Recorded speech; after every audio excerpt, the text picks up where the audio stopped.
आणि या रक्ताला हरायची सवय नाही. त्यामुळे लढत राहा, जिंकत राहा आणि खूप नाव कमाव.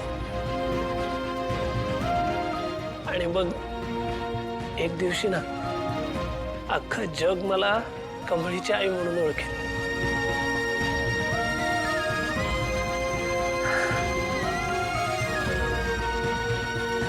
ठेवू फोन कमळी? नाही, बरं वाटतंय. कमळी,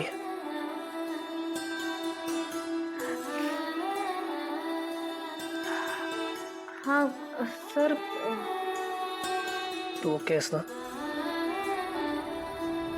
ते तुला घरच्यांची आठवण येत होती ना, म्हणून मी.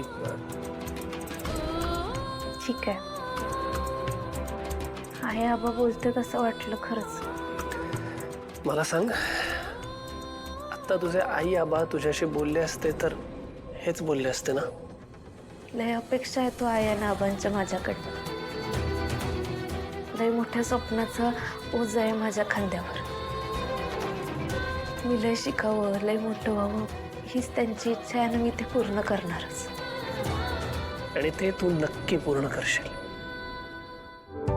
ते पूर्ण करत असताना तू एकटी नाहीयेस कमळी.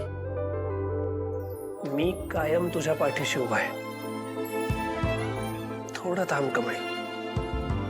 तू बघ, एक दिवस असा येईल जेव्हा गावातल्या प्रत्येक माणसाच्या डोळ्यात तुझ्याबद्दल अभिमान असेल. Thank you sir. तोंड पाडून बसू नको. एक काम कर, भेट मला आज संध्याकाळी. आपल्या कॉलेजच्या इथे बाहेर ते झाड बघ रस्त्याच्या मध्ये आलेलं.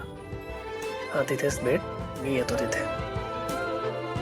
ठीक आहे, भेटू संध्याकाळी.